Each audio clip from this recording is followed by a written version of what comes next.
अस्सलाम वालेकुम नाजरीन, मैं हूँ राजा मुताल चौहान। बात कर लेते हैं आज की अहम खबरों के ऊपर। बहुत सारी खबरें हैं आज तो। इमरान खान साहब की एक तो पार्टी के अंदर फूट पड़ रही है, उसके हवाले से बात करेंगे। शेर अफजल मरवत ने अलीमा खान पे तीर चलाए हैं बातों के, उस पर भी बात करेंगे।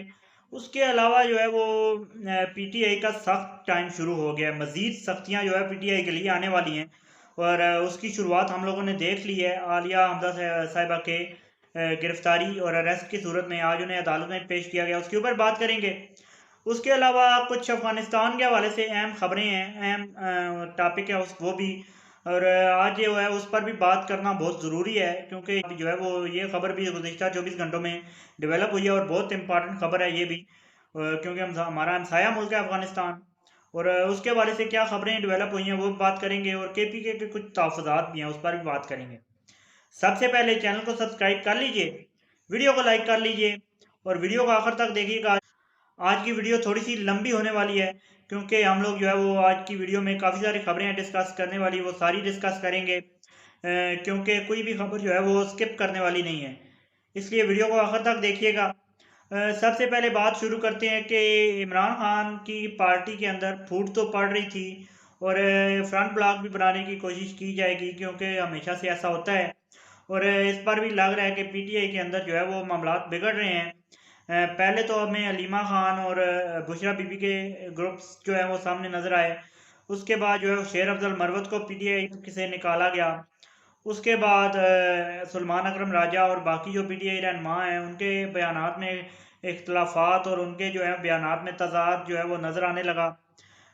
लेकिन अब जो है वो पीटीआई का सख्त टाइम भी शुरू होने वाला है। आप लोग हम पहले ही देख चुके हैं कि इमरान खान साहब से मुलाकात जो है वो कितनी ज़्यादा मुश्किलात का सामना है मुलाकात के अंदर। उसके बाद जो है वो गुज़िश्ता रोज़ जो है आलिया हमजा साहिबा को अदालत के अंदर पेश किया गया और उससे पिछले दिन जो है वो उन्हें एक कन्वेंशन से गिरफ्तार कर लिया गया था। और उस गिरफ्तारी पर बात करेंगे। और ये मामला जो है पीटीआई के बिगड़ते चले जा रहे हैं। आलिया हमजा साहिबा को क्यों गिरफ्तार किया गया उस पर बात कर लेते हैं। कन्वेंशन के अंदर से गिरफ्तार कर लिया गया क्योंकि पुलिस ने गिरफ्तार किया है, तो यकीनन कोई ना कोई सालिर एफआईआर होगी उन पर, इसलिए गिरफ्तार किया गया है। क्योंकि वरन गिरफ्तारी और एफआईआर के बगैर ना तो गिरफ्तार किया जा सकता है और ना ही अदालत में पेश किया जा सकता है। पुलिस ने गिरफ्तार भी किया और अगले दिन अदालत में पेश भी कर दिया गया। अब देखते हैं कि इस बार जो की रिहाई जो है वो कितने अरसे के बाद होती है। और ये सवाल भी है कि क्या यहाँ से दोबारा से गिरफ्तारियों का सिलसिला शुरू होने वाला है, क्योंकि पीटीआई दोबारा से खुल के सामने आ रही है। तो अब देखते हैं कि मज़ीद जो है वो पीटीआई के बारे में क्या होता है, क्योंकि पहले भी पीटीआई ने गलती की थी 9 मई वाली, जो कि अभी तक उनके गले पड़ी हुई है। और इस पर भी कोई गलती अगर उन्होंने कर दी इस तरह की या कोई भी, तो लेकिन पीटीआई के ऊपर ये जो है वो कड़ा वक्त आने वाला है। आप लोगों की इस पर क्या राय है, आप लोग कमेंट में दे सकते हैं। आप बात कर लेते हैं अफगानिस्तान के हवाले से, क्योंकि आप लोगों को मालूम है कि पाकिस्तान जो है हमेशा से अमन व अमान की बात करता है, चाहे वो भारत के साथ हो, चाहे अमेरिका के साथ हो, या अफगानिस्तान के साथ हो, या फिर ईरान के साथ हो। गुज़िश्ता चंद दिन कुछ दिन कबल जो है वो ईरान के अंदर 8 पाकिस्तानियों को शहीद किया गया, जो कि इल्ज़ाम लगाया जाता है कि बलोच तंजीमों की जानिब से किया गया। तो उस पर ईरान से बातचीत की गई, ईरान ने यकीन दहानी कराई और पाकिस्तान ने जो है वो खुले दिल के साथ जो है उस यकीन दहानी को कबूल किया। अब अफगानिस्तान से आप लोगों को गुज़िश्ता चंद दिनों के अंदर ये खबर आती हुई सुनाई दी गई होगी कि अफगानिस्तान में जो अमेरिका असला छोड़ गया था, पाकिस्तान उस पर बात करता है। अमेरिका जो है वो असला छोड़ गया अफगानिस्तान के अंदर, जो कि यूज़ कौन कर रहा है, दहशतगर्द। जो पाकिस्तान के अंदर कार्रवाइयाँ हो रही हैं, और बीएलए ने भी वही असला यूज़ किया जाफर एक्सप्रेस के ऊपर हमले के लिए भी। और 10 लाख ये असला था, जिसमें से अफगान तालिबान के मुताबिक 5 लाख जो असला है उसके बारे में उन्हें खुद नहीं पता कि गया कहाँ। अब यह बात भी मुज़ायका खेज है कि खुद उनके मुल्क में असला रह गया और पूरे मुल्क पर उनका कंट्रोल भी हो गया, लेकिन उन्हें खुद नहीं पता कि असला जो है वो गया कहाँ। तो असला गया कहाँ है, ये सवाल है आपसे भी।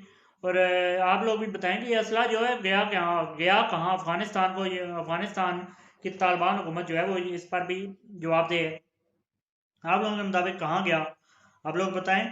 लेकिन डेवलपमेंट ये है गुज़िश्ता 24 घंटों के अंदर के हमारे जो है वज़ीर ख़ारजा और जो नायब वज़ीर आज़म है इसहाक़ डार, वो अफ़गानिस्तान गए बातचीत के लिए, क्योंकि कहा जा रहा था कि ये बातचीत के साथ जो है मसाइल को हल किया जाए। तो ऐसा ही किया गया, बातचीत के लिए अफ़गानिस्तान जाया गया उनकी जानिब से, और बातचीत करने गए। तो ये बातचीत जो है मुस्बत रही, काफ़ी ज़्यादा मुस्बत रही। इस बात अफ़गानिस्तान के साथ कुछ मामलात तय हुए हैं, उन पर बात करते हैं। अफ़गानिस्तान के साथ जो है वो चंद मामलात ये तय हुए हैं कि अफ़गान महाजरीन की जो है वापसी बाइज़्ज़त अंदाज से की जाएगी, जो कि पहले भी बाइज़्ज़त तरीके से ही की जा रही थी। मज़ीद जो उसमें बेहतरी की गुंजाइश है हुई, तो पाकिस्तान हुकूमत जो और पाकिस्तान की जो फोर्सेज़ हैं, वो यकीनन बाइज़्ज़त तरीके से ही उन्हें डिपोर्ट करने में हुकूमत की मदद भी करेंगी, और हुकूमत भी अपनी जो है वो बाइज़्ज़त तरीके से करेगी। पहले भी कर रही थी और मज़ीद बाइज़्ज़त तरीके से करेगी। तो और बाकी जो है उनके अफ़गान महाजरीन की जायदादों के हवाले से भी कुछ बातचीत हुई। उसके अलावा दोनों ममालिक के अंदर ये बात तय हुई है कि कोई भी मुल्क जो है वो एक दूसरे के खिलाफ जो है वो सरजमीन अपनी जो है इस्तेमाल नहीं होने देगा। ये बड़ी एक अहम बात है, और वाकई अगर अफ़गानिस्तान इसमें कामयाब हो जाता है तो पाकिस्तान को बहुत फ़ायदा होगा इससे। आप लोगों की क्या राय है, आप लोग कमेंट्स में दीजिए। चैनल को सब्सक्राइब कर लीजिए, वीडियो को भी लाइक कर लीजिए। मुझे दीजिए इजाज़त। अल्लाह हाफ़िज़।